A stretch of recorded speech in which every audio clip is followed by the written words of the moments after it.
2014 के बाद अब 2019 में भी अमेठी में राहुल गांधी और स्मृति ईरानी आमने सामने हैं। 5 साल पहले दोनों के बीच दिलचस्प मुकाबला हुआ था, लेकिन बाजी राहुल गांधी के हाथ लगी। इस बार मतदान से पहले ही दोनों विवादों में आ गए हैं और विवाद खड़ा हुआ है उनके नामांकन में जानकारी छिपाने को लेकर। इसके बाद ये सवाल खड़ा हो गया है कि क्या इस बार ये दोनों चुनाव मैदान से बाहर हो जाएंगे।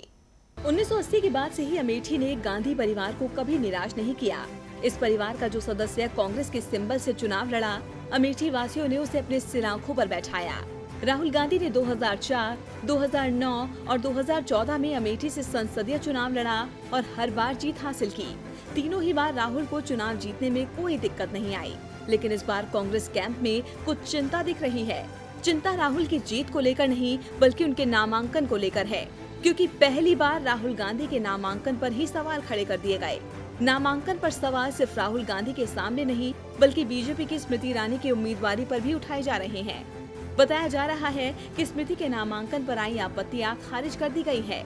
वहीं राहुल गांधी के नामांकन में दर्ज आपत्तियों पर जवाब देने के लिए चुनाव आयोग ने 22 अप्रैल तक का समय दिया है। राहुल गांधी के नामांकन पर ये सवाल उठाए हैं अमेठी से चुनाव लड़ रहे निर्दलीय उम्मीदवार ध्रुवलाल ने चुनाव आयोग से राहुल की नागरिकता को लेकर शिकायत दर्ज की है। ध्रुवलाल के वकील रवि प्रकाश ने आयोग से कहा कि राहुल ने यूके में कंपनी से जुड़े दस्तावेजों में खुद को ब्रिटिश नागरिक बताया। ऐसे में एक गैर भारतीय व्यक्ति यहां से चुनाव कैसे लड़ सकता है। इसके अलावा राहुल के शैक्षणिक दस्तावेजों में भी काफी गलतियां हैं। राहुल के नामांकन पर आई आपत्ति के बाद बीजेपी हमलावर हो गई है। बीजेपी के प्रवक्ता जीवीएल नरसिम्हा ने कहा कि राहुल गांधी के वकील राहुल कौशिक अमेठी में नामांकन पत्र पर रिटर्निंग अफसर के ऑब्जेक्शन का जवाब नहीं दे सके हैं। उनको 22 तारीख का टाइम दिया गया है। ये आश्चर्य की बात है कि उनके पास जवाब नहीं था। कांग्रेस और राहुल गांधी को जवाब देना पड़ेगा।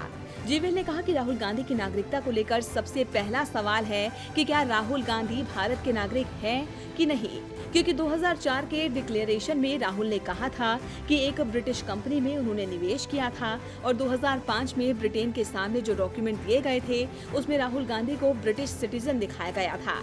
अगर वह ब्रिटिश के नागरिक हैं तो देश के नियम के मुताबिक राहुल की भारतीय नागरिकता खत्म हो जाती है। राहुल गांधी की ओर से अब इस पर क्या जवाब आएगा, ये 22 अप्रैल को ही सामने आएगा, लेकिन स्मृति ईरानी को जरूर राहत मिलती दिख रही है। स्मृति के नामांकन पर उनकी शैक्षणिक योग्यता और नामांकन में शामिल एक समर्थक के अमेठी की वोटिंग लिस्ट में नाम न होने को लेकर आपत्ति जताई गई थी, लेकिन बताया जा रहा है कि चुनाव कार्यालय द्वारा इन आपत्तियों को खारिज कर दिया गया है। डीबी लाइव की रिपोर्ट।